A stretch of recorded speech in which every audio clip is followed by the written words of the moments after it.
Hello everyone. हम आज molecular orbital theory के बारे में पढ़ने जा रहे हैं। ये नाम सुनते ही आपको केमिकल बॉन्डिंग स्ट्राइक करा होगा। One of the favourite topic है आईआईटी जेईई और नीट का। तो आज मैं आपको इस थ्योरी के बारे में डिटेल में एक्सप्लेन करने जा रहा हूँ। बड़े बेसिक एलिमेंट बताने जा रहा हूँ।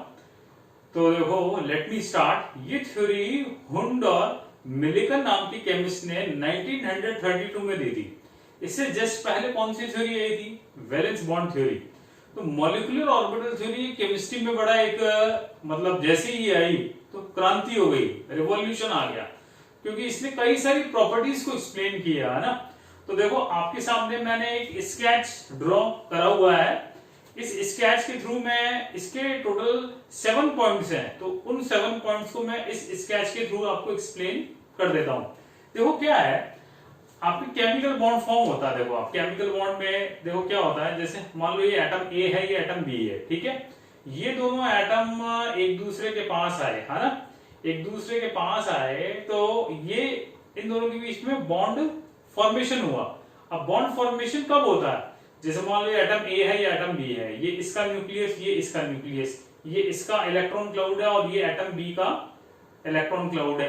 तो एक सफिशिएंट डिस्टेंस पे आकर के क्या होगा, इसका न्यूक्लियस इसके बताओ इलेक्ट्रॉन को अट्रैक्ट करेगा, ऐसे ही इसका न्यूक्लियस इसके इलेक्ट्रॉन क्लाउड को अट्रैक्ट करेगा, जबकि इलेक्ट्रॉन क्या करेगा, एक दूसरे को रिपेल। ऐसे ही आपका न्यूक्लियस के ऊपर भी पॉजिटिव चार्ज है, न्यूक्लियस एक दूसरे को क्या करेगा, रिपेल। तो बॉन्ड फॉर्मेशन कब होता है और क्यों होता है और कैसे होता है, ये 3 बेसिक एलिमेंट क्वेश्चन है। तो बॉन्ड फॉर्मेशन कब होगा? जब इनका जो अट्रैक्शन फोर्स का जो मैग्नीट्यूड है वो रिपल्शन फोर्स के एग्जैक्टली इक्वल हो जाता है, then bond formation will takes place. क्यों बनता है? जिससे सिस्टम की जो ओवरऑल एनर्जी है वो रिड्यूस हो जाती है, और सिस्टम की ओवरऑल एनर्जी रिड्यूस हो जाएगी तो बताओ कंपाउंड बिकम्स स्टेबल, क्योंकि हर कोई अपने आप को स्टेबलाइज करना चाहता है। As we know, periodic table में बताओ आप मोस्ट स्टेबल कौन होता है? बताओ आप। इनर्ट गैसेस, क्योंकि वो बताओ किस फॉर्म में एग्जिस्ट करती है? मोनोटॉमिक फॉर्म में एग्जिस्ट करती है, क्योंकि वो उनकी लोएस्ट एनर्जी स्टेट है, राइट। तो क्या है, मान लो आपके पास 2 एटम है, एटम ए है और एटम बी है। अब वो दोनों कंबाइंड हो रहे हैं। तो number 1 point molecular orbital theory का क्या है कि एटॉमिक ऑर्बिटल में इलेक्ट्रॉन्स प्रेजेंट होगा एटम में, जबकि मॉलिक्यूलर ऑर्बिटल में इलेक्ट्रॉन प्रेजेंट होगा मॉलिक्यूलर ऑर्बिटल में, ठीक है। Number 1 point. नंबर 2 पॉइंट, जब एटॉमिक ऑर्बिटल्स आपस में कंबाइंड हो रहे हैं तो उसमें देखो 2 फैक्टर बड़े इंपॉर्टेंट है। Number 1 factor is energy and number 2 factor is symmetry. Got it my point? मान लो जैसे ये एटम ए है और ये एटम बी है, राइट। अब ये एटम ए और बी कंबाइंड हो रहा है, तो पहली बात तो इनकी एनर्जी या तो सेम हो या कंपेरेबल हो, मतलब ऑलमोस्ट सेम हो। ऐसा नहीं इन दोनों के बीच में एनर्जी गैप इतना हो। मान लो एटम ए ये है, एटम बी है, इन दोनों के बीच में एनर्जी गैप इतना है, मतलब ये कंबाइंड नहीं हो सकते, इनके बीच में ओवरलैपिंग नहीं होगी। ओवरलैपिंग में फर्स्ट फैक्टर क्या है कि एनर्जी इज सेम या ऑलमोस्ट सेम, नंबर 1। नंबर 2, अच्छा इसको जैसे मैं और आपको एक्सप्लेन करूं, जैसे मान लो 1s एटॉमिक ऑर्बिटल है, तो बताओ वो किसके साथ कंबाइंड होगा? 1s के साथ ही कंबाइंड होगा, क्योंकि आपको पता है s ऑर्बिटल की शेप क्या होती है, स्फेरिकल इन शेप। तो 1s के साथ ही कंबाइंड होगा, 1s 2s के साथ कंबाइंड नहीं होगा, क्योंकि 2s की एनर्जी जो है वो 1s की कंपैरेटिवली हायर है। लेकिन ये कब ट्रू नहीं है? ये कब ट्रू नहीं है? जब एटम डिफरेंट हो। It is only valid when the atom is same, ठीक है। Number 1 factor energy. Number 2 factor is symmetry. जो एटॉमिक ऑर्बिटल कंबाइंड हो रहे हैं ना, उनकी सिमेट्री सेम होनी चाहिए, मतलब वो सिमेट्रिक होनी चाहिए या प्रॉपर सिमेट्री होना चाहिए। मैं दूसरे शब्दों में बोलूं, अब सिमेट्री का क्या मतलब है? जैसे लेट मी एक्सप्लेन।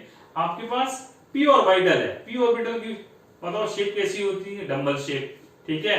अब पी ऑर्बिटल देखो, जैसे मान लो ये है तो ये डम्बल शेप हो गया। अब मान लो ये आपका एक्सिस है, ये वाई है और ये जेड है, ठीक है। तो पी ऑर्बिटल 3 टाइप का होता है basically, p x orbital, p y और पी जेड, है ना ऑर्बिटल। तो हमने ये कंसीडर कर लिया कि जेड एक्सिस को हमने मॉलिक्यूलर एक्सिस कंसीडर कर लिया, ठीक है। तो इसका बताओ क्या मतलब है, जो 2pz है वो बताओ 2pz के साथ कंबाइंड होगा या 2px के साथ कंबाइंड होगा, बताओ आप क्या जवाब है इसका, सोचो आप जरा।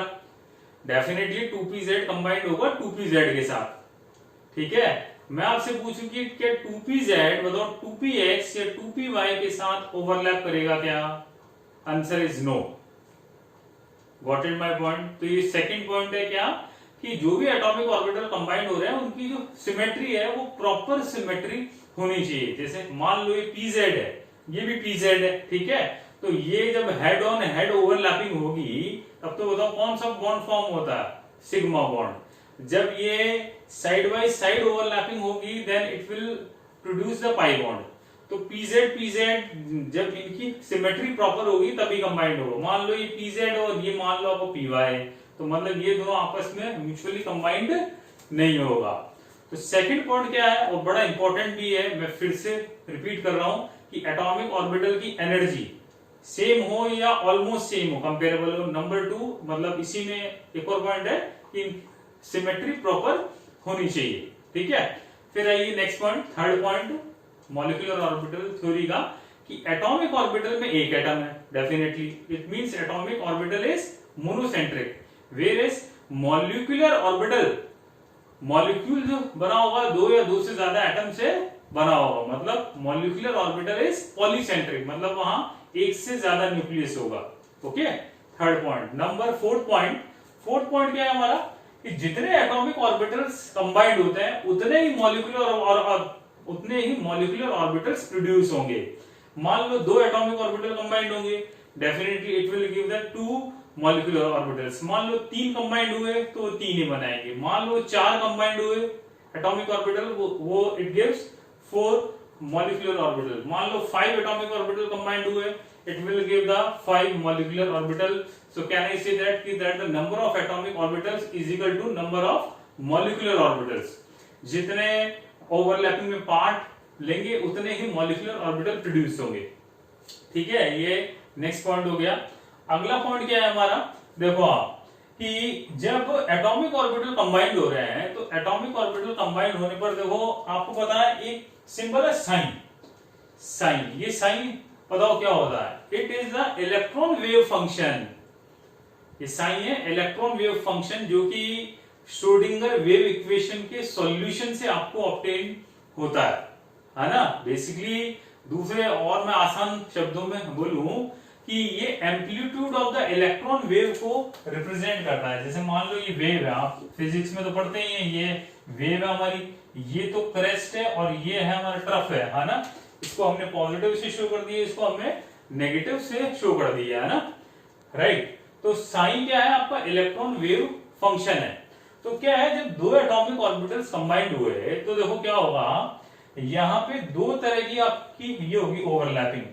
या तो देखो जैसे ये सिग्मा बॉन्ड हुआ प्रोड्यूस, तो इन दोनों एटॉमिक ऑर्बिटल का जो इलेक्ट्रॉन वेव फंक्शन है उनका जो ओवरलैपिंग है वो सेम फेज में हुआ।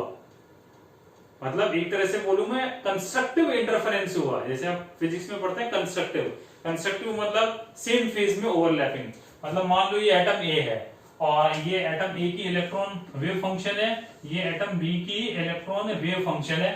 तो इसका क्रैश इसके क्रैश के साथ और इसका ट्रफ इसके ट्रफ के साथ कंबाइंड हुआ, तो it is an example of constructive interference. और कंस्ट्रक्टिव इंटरफेरेंस होगा मतलब electron wave function same phase में होगा, तो it will give the bonding molecular orbital, right. Got it my point. Whereas ये एटम ए और एटम बी का जो इलेक्ट्रॉन वेव फंक्शन है वो आउट ऑफ फेज ओवरलैपिंग हुई, या दूसरे आसान शब्दों में बोलूं मैं कि इट इज डिस्ट्रक्टिव इंटरफेरेंस हुआ। मतलब इसका क्रैश इसके ट्रफ्स के साथ और इसका ट्रफ इसके क्रैश के साथ कंबाइंड हुआ, then it is destructive interference, मतलब आउट ऑफ फेज ओवरलैपिंग हो रहा है, तो it will give the anti bonding molecular orbital. What is my point. अच्छा, इसमें एक बड़ा मिसकंसेप्शन क्या है कि पॉजिटिव और नेगेटिव चार्ज होते हैं। These are not are the charge, ये चार्ज नहीं, basically these are the electron wave function.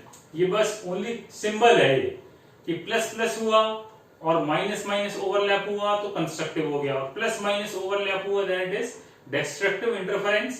तो constructive interference will give bonding molecular orbital, whereas destructive interference will give anti-bonding molecular orbital. What is my point? चलो next molecular orbital theory के point पे हम करते हैं move. देखो आप एक तो बना bonding molecular orbital। अब देखो आपको स्केच से साफ साफ पता चल रहा है, एक स्केच एक डायग्राम 100 वर्ड्स के बराबर है, यस और नो। तो क्या है, ये जो बॉन्डिंग मॉलिक्यूलर ऑर्बिटल है इसकी जो एनर्जी होगी वो एटॉमिक ऑर्बिटल से क्या होगी, लोअर होगी।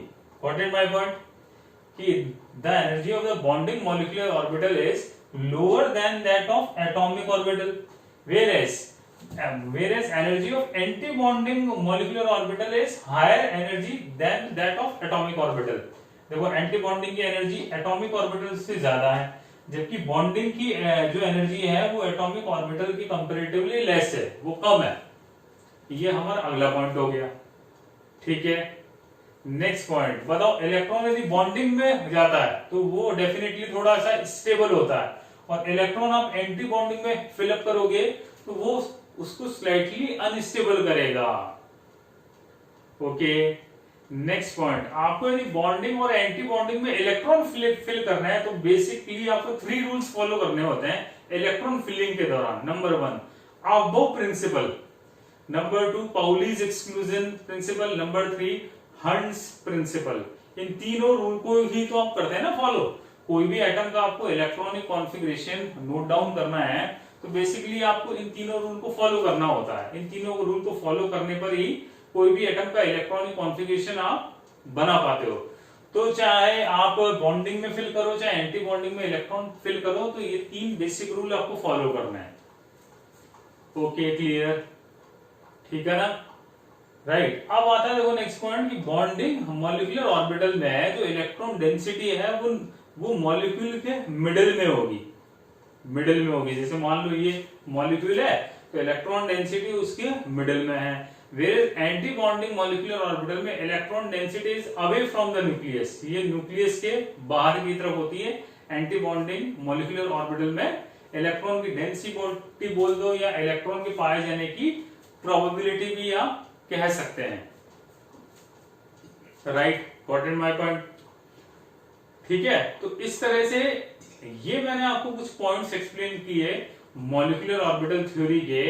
तो देखो एटॉमिक ऑर्बिटल कंबाइंड होकर के मॉलिक्यूलर ऑर्बिटल जनरेट करते हैं, ठीक है। 2 तरह के मॉलिक्यूलर ऑर्बिटल हो गए आपके, बॉन्डिंग और एंटी बॉन्डिंग।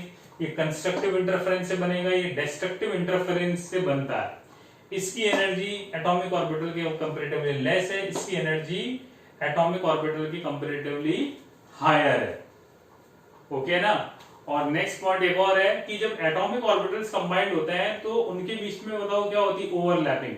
और ओवरलैपिंग होगा मैक्सिमम एक्सटेंट में, क्योंकि जितना मैक्सिमम एक्सटेंट में ओवरलैपिंग होगी बॉन्ड जो है बॉन्ड बिकम्स स्टेबल, बॉन्ड की जो स्टेबिलिटी है वो ओवरऑल एनहांस होगी और सिस्टम की ओवरऑल एनर्जी क्या हो जाएगी, रिड्यूस, और compound becomes stable. Got it my point. तो देखो मैं स्टोरी को कंक्लूड करूं तो आज के सेशन में मैंने आपको मॉलिक्यूलर ऑर्बिटल थ्योरी का इंट्रोडक्टरी आइडिया मैंने आपको दे दिया। बेसिकली इसके टोटल 7 पॉइंट्स हैं। ये मिलिकन और हंट नाम के केमिस्ट ने दिए, बड़ा इंपॉर्टेंट कंट्रीब्यूशन है इसका केमिस्ट्री में, क्योंकि इसके ऊपर बेस्ड मतलब ये मान लो हर साल एक क्वेश्चन आना तय है, कंफर्म क्वेश्चन आएगा, ठीक है। आपको ये वीडियो कैसा लगा प्लीज आप शेयर करें। Thank you so much again.